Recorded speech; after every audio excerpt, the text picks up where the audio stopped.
Movie start करने से पहले जिसने भी पहला पार्ट नहीं देखा है वो चैनल पे जाके पहला पार्ट देख ले। इंटरवल के बाद हम देखते हैं कि ज्ञानवू एक रेस्टोरेंट में बैठ के हीरोइन का इंतज़ार कर रहा है और वो वहाँ बैठ के सोच ही रहा होता है कि वो आ जाती है एंड वो साथ मिलके बातें करने लगते हैं। तभी वो अपने एक और फिल्म उसको पढ़ाती है। आगे हम देखते हैं कि ट्रेन के अंदर एक बच्चा एक लकीर खींचता है। उस लकीर को देख के ये दोनों आपस में शर्त लगाते हैं और जीतने वाले को दूसरे वाले को थप्पड़ मारने का मौका मिलेगा। तो ये आपस में काउंट करते हैं कि कौन कितना जीतता है। लेकिन जैसा कि हमें पता है कि इसमें सबसे ज़्यादा अगर कोई पिटेगा तो सिर्फ वो ज्ञानवू ही होगा और उसकी किस्मत होती भी बहुत ख़राब है। आगे हम देखते हैं कि ज्ञानवू ताइक्वांडो खेल रहा है, लेकिन यहाँ पे भी उसकी किस्मत ख़राब थी कि वो पिटने में ही था। फिर वो उसको घर छोड़ने जाता है, लेकिन उसके हाथ में गलती से उसका पर्स रह जाता है। तो वो उसका पर्स को लौटाने के लिए वापस उसके घर में जाता है, जहाँ पे उसको अंदर बुला के बैठाया जाता है और उसके पिता उससे सवाल जवाब करते हैं और उसको साथ में ड्रिंक ऑफ़र करते हैं। वो आपस में कुछ देर बातें करते हैं। वो ज्ञानवू के बारे में पूछते हैं और कुछ देर बाद वो ड्रंक होके वहीं गिर जाते हैं। आगे हम देखते हैं कि वो लाइब्रेरी में बैठा है, वहीं पे उसको कॉल आता है। वो बोलती है कि मेरे 100 डे पे मुझे सरप्राइज़ करना, जिसमें वो पूछती है कि एक लड़की प्रीटियस कब होती है। तो वो बताता है कि जब वो पियानो बजा रही होती है। तो वो पूछता है कि एक लड़का प्रीटियस कब होता है। तो वो बताती है कि जब वो लड़की को रोज़ देता है। तो वो बोलती है हमारे 100 डे पे तुम मुझे रोज़ दोगे पूरी क्लास में सबके सामने आके। तो वो जाता है और जाके उसको पूरी क्लास के सामने जाके रोज़ देता है। आगे हम देखते हैं कि वो हाई स्कूल ड्रेस पहन के एक पार्टी में जाते हैं और खूब डांस करते हैं, जहाँ पे वो ड्रंक भी हो रखे होते हैं। बाद में वापस से वो नॉकआउट हो जाती है, तो वो उसको अपनी गोद में उठा के ले जाता है और कैब से घर छोड़ देता है। उसके बाद से उन दोनों के बीच में कोई बात नहीं होती, क्योंकि उसके फादर ने जब वो घर छोड़ने आया था उसको मना कर दिया था उससे बात करने के लिए, और तभी से उसको ना उसकी। यहाँ हम देखते हैं कि ज्ञानवू एक ब्लाइंड डेट पे गया हुआ है। जब वो ब्लाइंड डेट पे होता है तो वहाँ पे उसको हीरोइन का कॉल आता है। वो उसको बोलती है कि मुझे तुमसे मिलना है और तुम यहाँ 45 मिनट्स में पहुँच जाओ, ठीक है। जि- जिसमें ज्ञानवू बोलता है कि वो अभी किसी के साथ डेट पे है, तो उसका आना काफ़ी मुश्किल है, वो नहीं आ पाएगा। जिस पर वो बोलती है तुम्हें किसी भी कीमत में पहुंचना होगा, तो तुम जहाँ पे भी हो वो काम छोड़ के आ जाओ। इतनी देर में वेटर आ जाता है, जो बहुत सारी दारू की बोतलें लेकर आया होता है, जिसको देख के ज्ञानवू चौंक जाता है। थोड़ी देर में हम देखते हैं कि ज्ञानवू तय की गई जगह पे पहुंचता है। वो देखता है कि वो पहले से ही किसी के साथ बैठी हुई है। आगे हम देखते हैं कि इनकी छत में बात हो रही होती है और ज्ञानवू उसको समझा रहा होता है उसके फ्यूचर को लेके। और वही वो वापस नीचे आके जो उसके होने वाले हस्बैंड है जिसको वो मिलने आई थी, उससे बात करके उसको भी समझा के जाता है। और जब वो वापस नीचे आती है तो वो पूछती है कि ज्ञानवू कहाँ गया।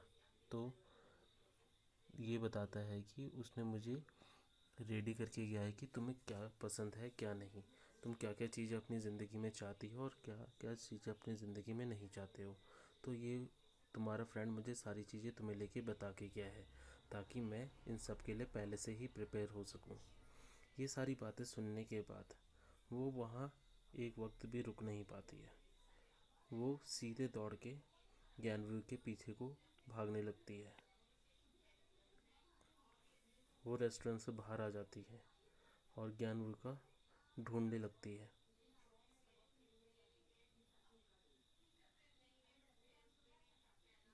वो दौड़ दौड़ के प्लेटफॉर्म तक पहुंचती है, पर ज्ञानवी उसको नहीं दिखता। तो फिर वो कंट्रोल रूम में जाती है और वहाँ से माइक में ज्ञान ज्ञानवू को बुलाती है और बोलती है कि अगर तुम नहीं आए एस्केलेटर के पास तो मैं तुम्हें बहुत मारूंगी। ज्ञानवी उसकी आवाज़ सुन लेता है। वो कंट्रोल रूम की ओर को बढ़ता है। कंट्रोल रूम में वो माइक में बोल ही रही होती है, ज्ञानवू जल्दी एस्केलेटर के पास आओ, मुझे बात करनी है, तुम आते हो या नहीं। इतने में ज्ञानवू कंट्रोल रूम के अंदर पहुंच जाता है और वो कंट्रोल रूम के अंदर आते ही उसको ज़ोर से गले लगा लेता है। एक इमोशनल सीन होता है, लेकिन थोड़ी देर बाद ही वो उसको धकेल देती है और एक ज़ोरदार मुक्का उसके मुंह में मारती है और कहती है तुमने बिना परमिशन के मुझे गले कैसे लगाया। फिर वो उसको घर छोड़ने आता है। इस बार वो गेट के अंदर नहीं आता है, वो गेट के बाहर ही रहता है और उसको घर छोड़ देता है। फिर वो अपने घर को आ जाता है। आगे हम देखते हैं कि हीरोइन ने उसको एक लेटर लिख के आने को बोला होता है। वो अगले दिन एक माउंटेन टॉप पे जाते हैं और वहाँ जाके बैठ जाते हैं। वहाँ पे वो काफ़ी देर से बैठे हुए होते हैं और बातें कर रहे होते हैं। फिर वो एक टाइम कैप्सूल में अपने लाए हुए सामान को रखते हैं और उसको एक जगह पे काट देते हैं और कहते हैं कि 2 साल बाद आके हम इस जगह को वापस खोदेंगे और फिर हम ये चीज़ जो हमने लिखी थी उसको पढ़ेंगे। फिर वो ट्रेन में जाने लगते हैं। तो हीरोइन बोलती है कि तुम पहले चढ़ो और मैं दूसरे में आऊँगी। तो वो चढ़ जाता है। फिर उससे रहा नहीं जाता तो वो कूद जाता है, लेकिन उसी समय हीरोइन भी चढ़ जाती है और ऐसे वो अलग हो जाते हैं। उसके बाद वो हर एक चीज़ करता है जो उसको पसंद होती है। वो एक कहानी भी लिखता है माई शैशिकल करके और उसको लेके एडिटर के पास जाता है, सीने सीन के पास, ठीक है, जहाँ पे उसकी स्टोरी सिलेक्ट हो जाती है और उसके ऊपर वो एक मूवी भी बनाने वाले होते हैं। ये सब वो उसको बताना चाहता था, पर वो इंतज़ार करता है सिर्फ उस दिन का जिस दिन वो फाइनली मिलने वाले होते हैं।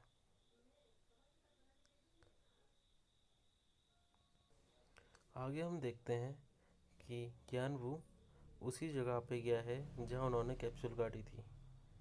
वो उसका इंतज़ार वहाँ पे करता है पूरे दिन कि ताकि वो आए और वो साथ मिलके ये कैप्सूल को खोलें और उसके अंदर जो रखा है उसको साथ बैठ के पढ़ें और अपनी मेमोरीज़ को रिवाइव करें। पर काफ़ी देर हो जाती है और वो नहीं आती।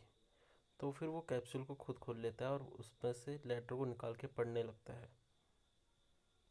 लेटर में लिखा होता है ज्ञानवू कैसे हो तुम, और उसमें उसने बताया होता है कि मैं तुमसे उसी दिन मिली थी जिस दिन मेरे बॉयफ्रेंड को मरे हुए पूरे 1 साल हो गए थे। मैं उससे बहुत प्यार करती थी और वो भी मेरे से करता था। वो हर चीज़ मेरे लिए करता था जो मैं उसको कहती थी, जैसे कि तुम करते हो, और इसी वजह से मैं तुम्हें भी बहुत अच्छा मानने लग गई थी और मेरे से ये सारी चीज़ें हो नहीं पा रही थी। वो उसको बताती है कि जिस तरह से मैं तुम्हें प्लेटफॉर्म में मिली थी वैसे ही वो भी मुझे प्लेटफॉर्म में मिला था। उस समय मेरी तबीयत ख़राब थी। ज्ञानवू ये सब पढ़ रहा होता है।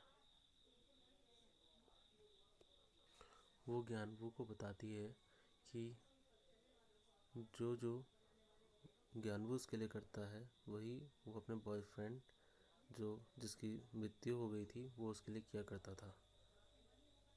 सीन शिफ्ट होता है 1 साल बाद, जहाँ पे हम देखते हैं कि वो 3 साल की गैप में आई है और वहाँ पे एक ओल्ड मैन भी बैठा हुआ है जो उसको बताता है कि क्या तुम्हें इस पेड़ में कुछ अलग दिख रहा है। तो वो बताता है कि ये पेड़ पिछले साल बिजली गिरने की वजह से मर गया था। तो यहाँ पे जो लड़का था उसको इस बात का बुरा लगता कि ये पेड़ जिसके लिए इंतज़ार कर रहा है उसको ये बुरा लगेगा कि ये मर गया है, तो वो दूसरा पेड़ पिछले साल ही उगा के गया है और उसने मेरे से पूछा था कि ये पहले की तरह लग रहा है नहीं लग रहा है। तो वो समझ जाती है कि ये ज्ञानवू ही था जो उसके बारे में सोच रहा था, ताकि उसको बुरा ना लगे जब भी वो वापस आएगी इस पेड़ को देखने के लिए या फिर वो कैप्सूल को खोलने के लिए। कुछ टाइम बाद वो कैप्सूल खोलती है और उसका लेटर वहाँ से पढ़ती है।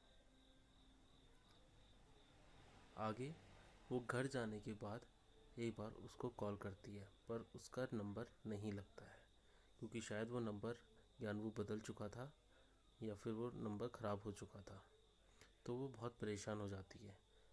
इसके अगले सीन में हम देखते हैं कि वो प्लेटफॉर्म पे है और ट्रेन का इंतज़ार कर रही है, और वो ट्रेन पे चढ़ जाती है और ज्ञानवू जस्ट उसके बाद आता है, पर वो ट्रेन में नहीं चढ़ पाता है।